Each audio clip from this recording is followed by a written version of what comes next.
Welcome to Beer Net Radio. Listen to on every continent except Antarctica. B-E-E-R-N-E-T.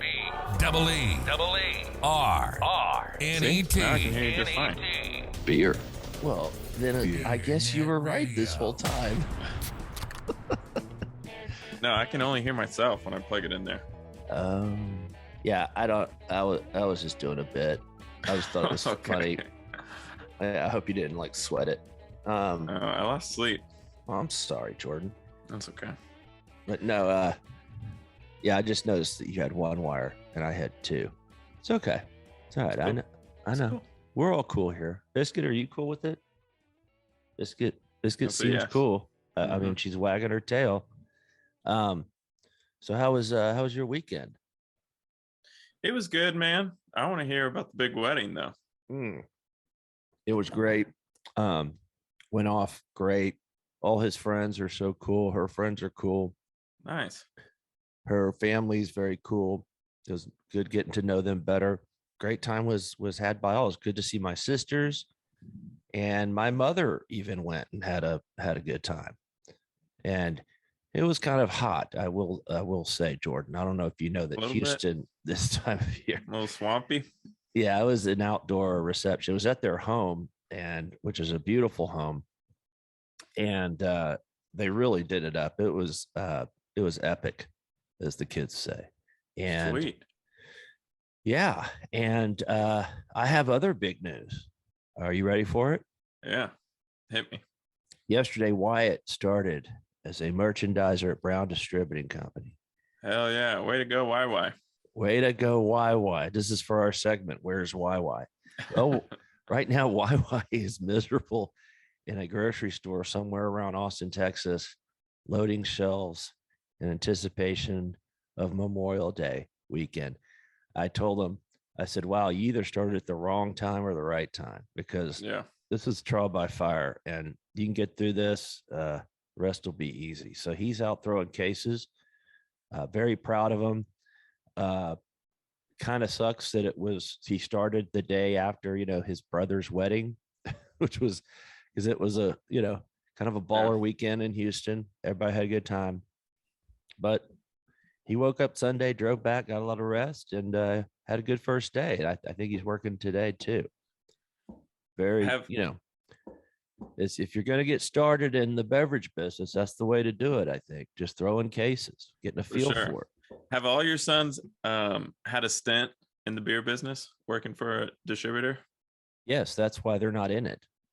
Okay, I was going to ask, who do you think will actually stick in the business? Well, Wyatt's my last one. So if the other two are out, I don't know. I told him just it's tough work.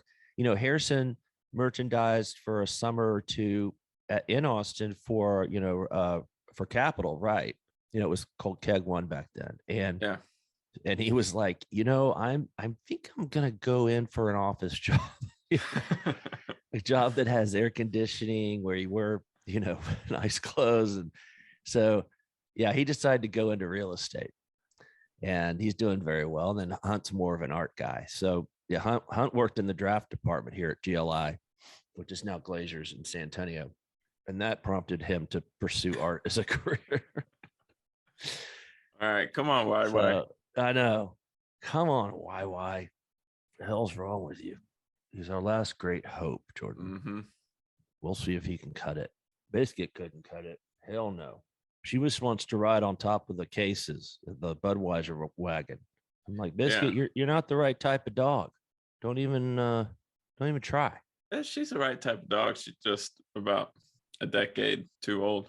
Well, I mean, I guess they have the Dalmatians, but if she wants to be in a Super Bowl spot, right, she has to be a puppy. Yeah. Right. And she doesn't understand that because we still think she's a puppy. We treat her like. So your baby doing all right? Baby's doing good, man. Baby's sleeping really well. Yeah, I noticed you're inside for this podcast. This is epic. Speaking of epic, let's talk to these folks at Epic Western. Let's let them in for a change. Let's let our guests in for a change. How about that? Cash me outside. I'm supposed to have like the fastest internet in the history of San Antonio. That's what they tell me too. And It's terrible. Still lagging. And it's the middle of the day. There's nobody around here. The reason I know nobody around here is doing their internet because they're all out in their yards with their blowers and their lawnmowers. That's how I know they're not inside. Hello, gentlemen. Hello. How's it going? What's going on? Hey, guys. Thank you. Welcome to BeerNet Radio. My name is Harry Schuhmacher. I'm the publisher of Beer Business Daily, Craft Business Daily, and Wine and Spirits Daily. And on the line, we also have Jordan Driggers, an editor for Beer and Craft Business Daily. And today we have the co-founders of Epic Western. Guys, thanks for being on. We have Royce Itschner, Adam Love, and Dub Sutherland. And guys, I know the story. I love to dove hunt. I love drinking ranch water out on a tailgate. So kind of tell us the story of how this came to you guys and how you went about launching it. Well, the three of us drink ranch waters. And, if we're going to make a cocktail, that's what we drink. And, one too many times we found ourselves playing bartender. And, specifically, there were several occasions, whether it's at the lake or backyard barbecue or on a dove hunt, where there we were with a Yeti cooler on our tailgate, 2 bottles of Don Julio Blanco, a case of Topo Chico, and a stack of limes. Instead of dove hunting, we played bartender the entire time.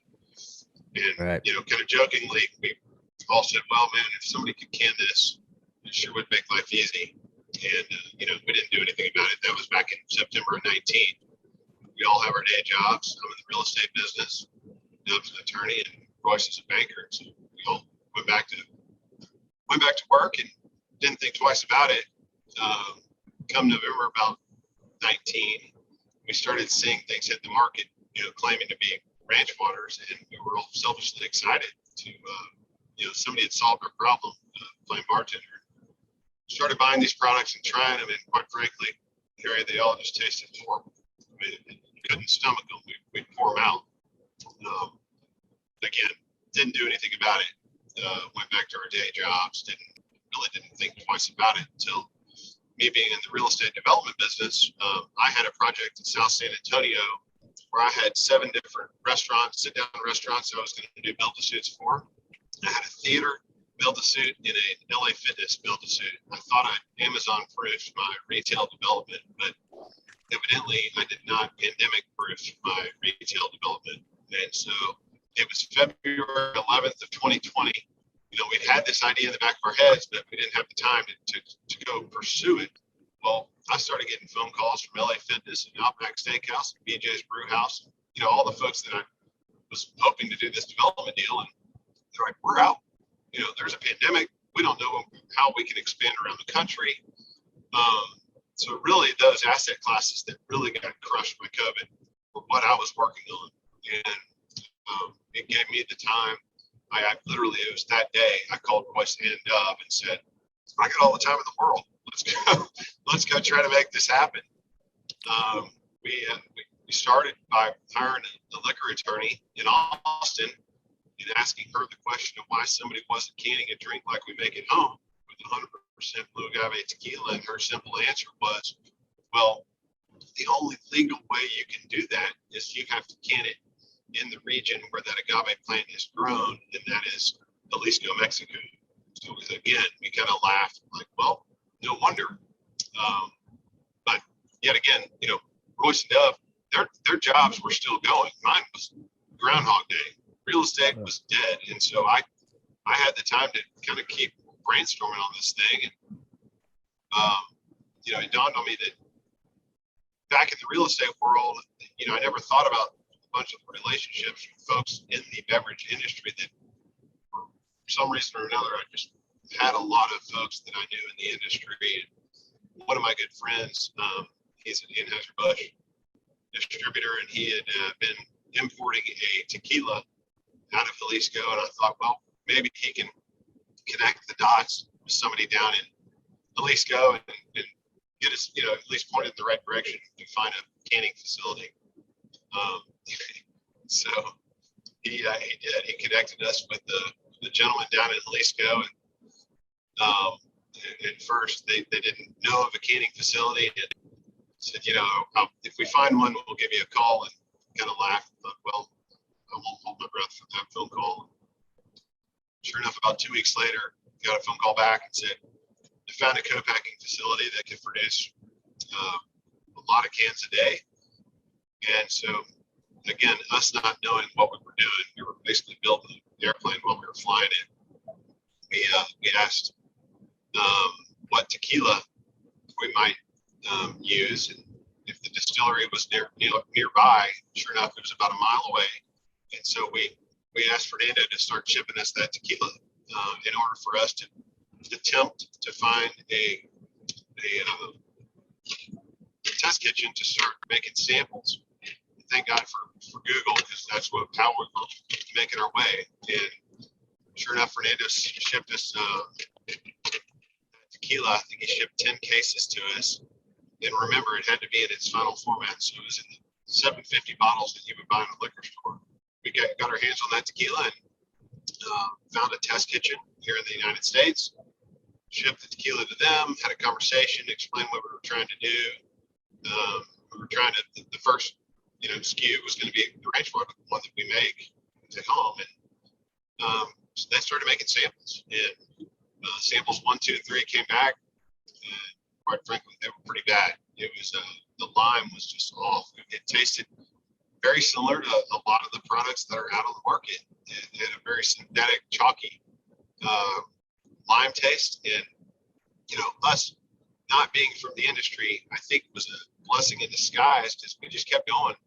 And we kept telling each other, we're not going to settle for a product that does not taste like what we make at home. And so we knew we had to solve for that lime component. We ended up finding a dehydrated lime manufacturer in the United States. They actually dehydrate all kinds of fruits.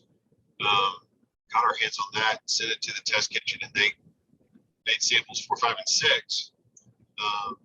And I say that like this was happening in very quickly. This was now, what were we done? We were probably late summer by the time summer of 20, by the time we had samples 4, 5, and 6. Yes. I mean, it was taking some time to get these samples turned around. So samples 4, 5, and 6 came back, and the lime was right this time. It was actually spot on.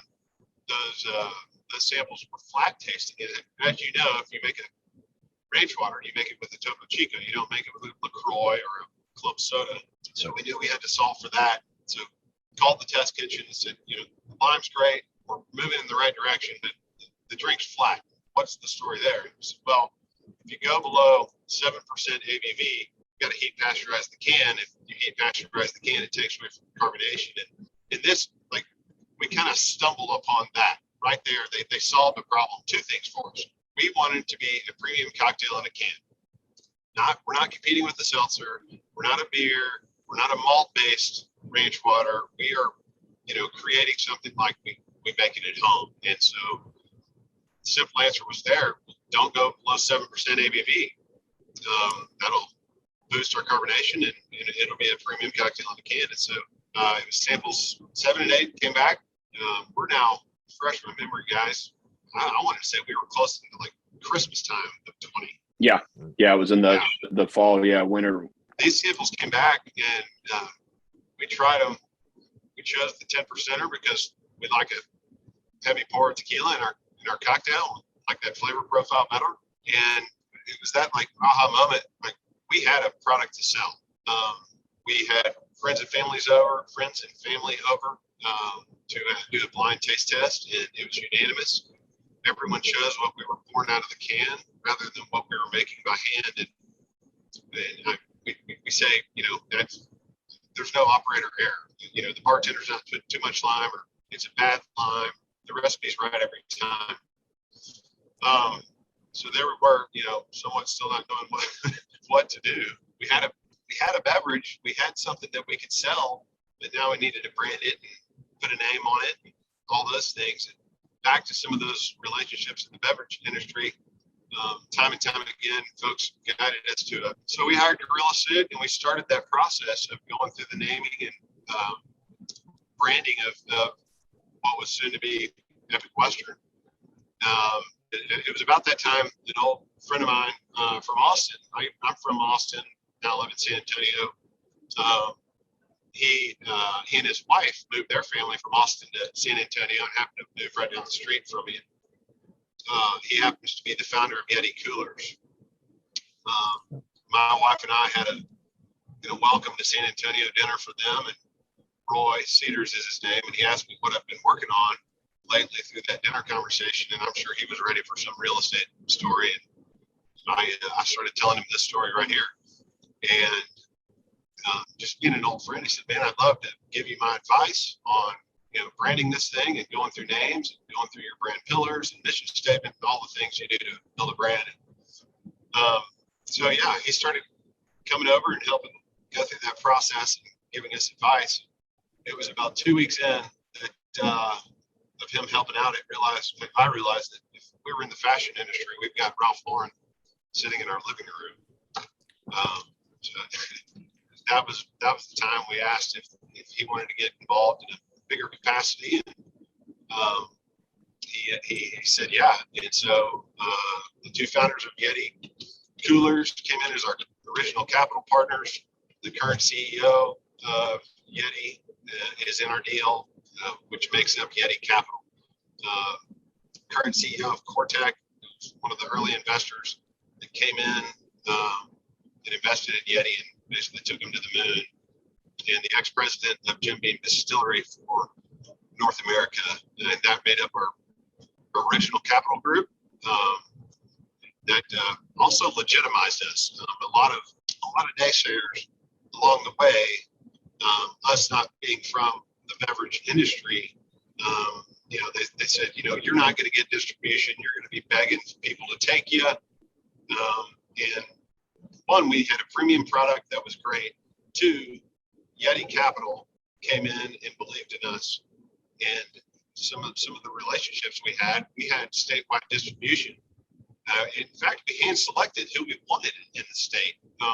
It's statewide distribution within, 60, 90 days, and launched, as you guys know, back in the fall of 21. We weren't planning to leave the state of Texas for a few years. We've now launched into Nevada, South Carolina, Tennessee. As today, we are launching New Mexico. We'll be launching Colorado in a few weeks. I guess California, Louisiana, soon to follow. And we launched our 2 new SKUs back in March of 22. Those 2 new SKUs, as you mentioned, the Chispa and the Paloma, sales went up. What was it, guys? Almost 300%. There's the cliff notes of how we got to where we are today. Oh, that's interesting, because I was one of those people. I remember when you started, and my first thought was, that's what the world needs, is another seltzer, Right. But and going the real agave route, making it very upscale, I think was probably differentiating. Now, you had mentioned that you were friends with the AV distributor and you got set up with the AV network in Texas. Right. What have you done as you guys have expanded outside of Texas? Have you stuck with beer distributors, or are you going more with wine and spirits houses? The wine and spirits house, Republic National Beverage, early on came in and they just weren't ready to take us. Well, the relationships we had that got us to the dance, that's that AV house made the connection down in Jalisco. We had to go with them, and they've done a great job.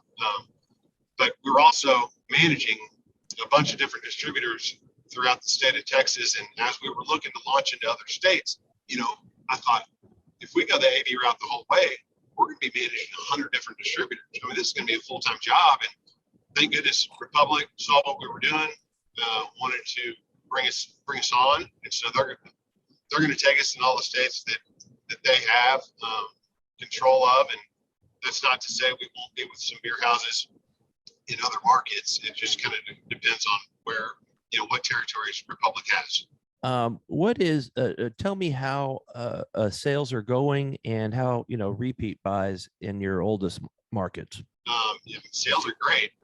We are, this thing doesn't happen overnight. We're building momentum. We've got a robust marketing budget, and, our pull through on the shelf is doubling some of our competitors that are out there. In fact, South Carolina specifically, we've almost tripled accounts sold into in pods compared to some of our competitors. We didn't get a full summer. We didn't get a spring at all last year. It was August of 21 when things really started to ship. And then so we rolled into the fall.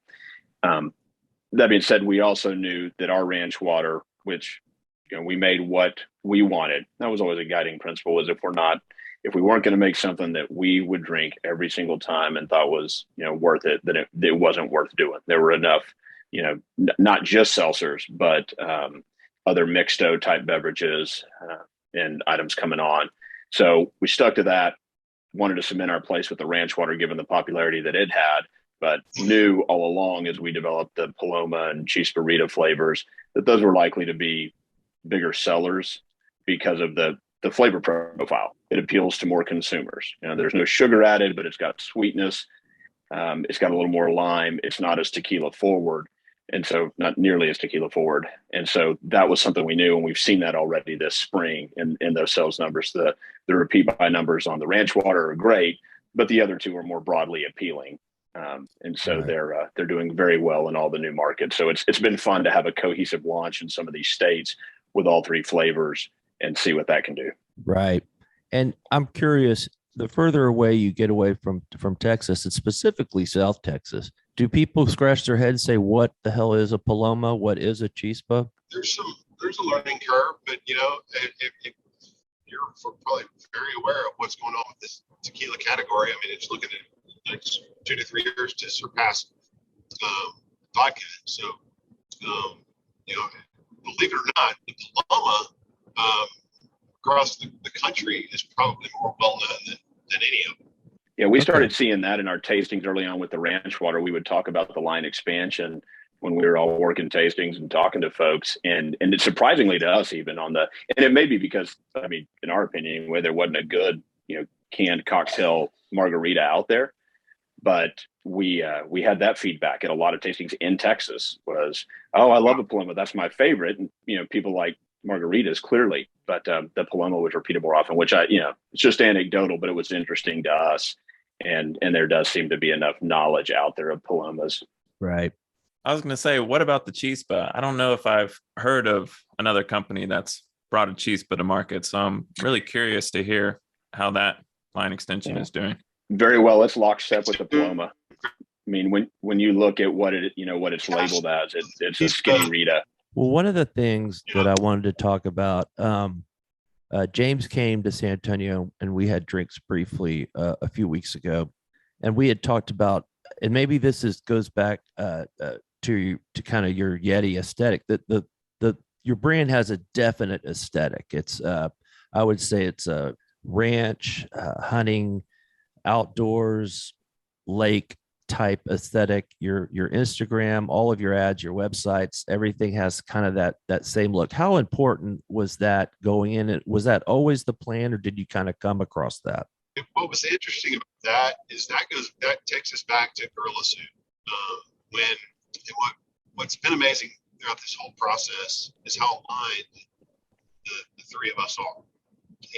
And they put us in a room separately and interviewed us for, I don't know, an hour and a half, 2 hours. And one, we were doing this because we were tired of playing bartender at the lake during a hunt, on the boat, whatever we happened to be doing. Well, then when they interviewed us, what our vision of the brand was, it was just spot on, everything outdoors, because that's why we're creating this RTD. So we don't have to lug our Yeti and our bottle of tequila and our Topo Chicos and ice and cups and all the things that we've been lugging around for so long. Right. Well, isn't it interesting that they entrepreneurs created a product that was a 50-pound cooler, and then now they're creating a product to fix the problem of having a 50-pound cooler. See, I mean, this is brilliant. You're making money on both ends. Look at that, Biscuit. What do you think about that? Biscuit's like, I want to be in that business. So when you're going into these new states, and you said you're with RNDC, how do you break into a new state and tell the buyers this is for our reason for being, and sell the product in? A lot of that is just the story you heard from Adam. And I tell people all the time. Well, I'll tell a quick story, and I'm not going to mention any brand names, but we were going to go into South Carolina, Louisiana, and Colorado with RDZ, the first 3 states. I was told we can't go to South Carolina. We need to pick another state because we recently had launched another brand that may or may not have some similar SKUs. And I found out what that brand was and said, no. That's exactly why we created what we did with 100% blue agave tequila. We have to launch South Carolina now. And they launched us, and we have tripled that specific brand's sales within a 3-week period, and they've been in the market 6 months. But I always tell people, Adam, you're breaking We're up. losing you, Adam. Yeah. I think I think the other thing to add there is that if we get these folks to taste our product, it's usually a huge thumbs up. I mean, we have countless stories where whether it's a distributor, whether it's a retail store, if we get the product in their hands and they taste it, then it's let's go. And that's been the case, not just in Texas when we were launching, but that's been the case in these other states too. A good data point to that is we launched, 2 things. We have a very big tasting budget because of what Royce just said. Like, if we can get people to try it, we win new consumers. We launched, I keep going back to South Carolina because it was an exciting launch, and it was the most recent. We launched Charleston without any marketing. James chose a music festival for us to sponsor. 30,000 people in a 2-day period. We're going to come through this music festival. The concessionaire brought in 120 cases for 2 days, which was a lot of product. I showed up and looked at the menu board at the bars around this music festival. Beer, $12. Handcrafted cocktails, $14. Right below that, Epic Western Chispa, Epic Western Paloma, $17. And I thought to myself, here we are launching a new state, and we are set for failure based on where this concessionaire priced us. Well, the music festival started. I was buying some folks some cans, and a few hours into it, looked around and started seeing some cans. James had done an amazing job and had an airplane actually flying around with an 80-foot aerial banner, and you can kind of hear people like looking up, what's Epic Western? And you can kind of hear some buzz. Anyways, I ended up leaving the music festival. Went back to my hotel and woke up the next day. I got a call from our director of sales for Southeast. Royce, you might want to pick it up where you left off, but I'm guessing the cases were gone. But they're gone. Yeah. I know the end of that story. Yeah, they have burned through those cases. Well, I mean, and that is that's got to be a challenge you guys have, because you come in a premium 4-pack. It's in a different kind of a carrier. Yep. Where are you priced in that realm of canned cocktails? $16.99 to $19.99 a 4-pack. Okay, so that's in range with others. Obviously you pay that higher tax. You can't be in grocery stores here in Texas. Yep. Till you get that fixed, right, Harry? You're gonna lobby next session. I ran into Joe Strauss and made an ass of myself. I hadn't realized he had retired. But he's still got influence. It's okay. Yeah, he does. Because that's what we always talk about, is why canned cocktails can't be an HEB. Yep. But all right, well, does that kind of influence which states you choose to go into? Is kind of what the laws are in that state? You bet. It absolutely does. Yeah, we've got a map of different tax rates where we're just going to avoid certain states until.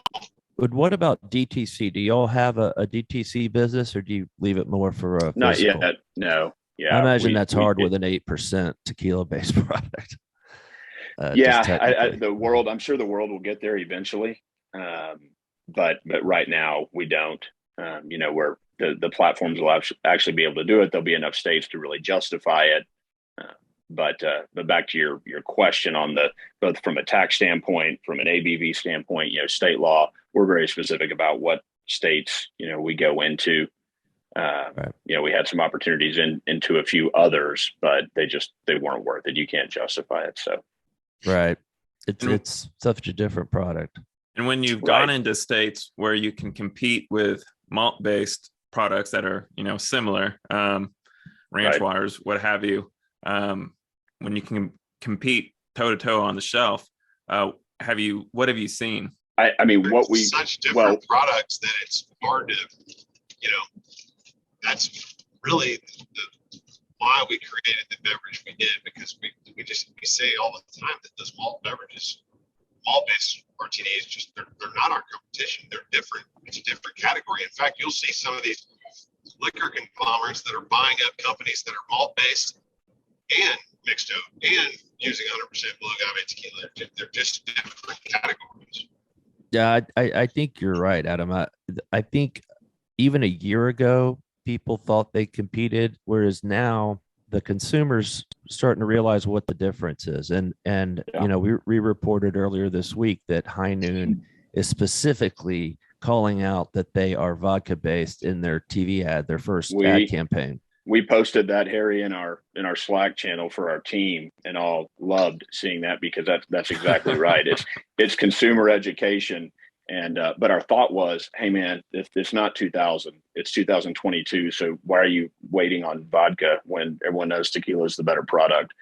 So yeah, we're going to keep educating consumers. Seltzer, and I was 21 and in college and looking for volume buys on the cheap, and that would have been my place had it existed. But I want a cocktail now. I want something that's got value, which is different than buying something that's cheap. Yeah. Right. And this also ties back to kind of your question about packaging and brand. I mean, all of that, like I think we knew getting this process, this was going to be a culinary education process.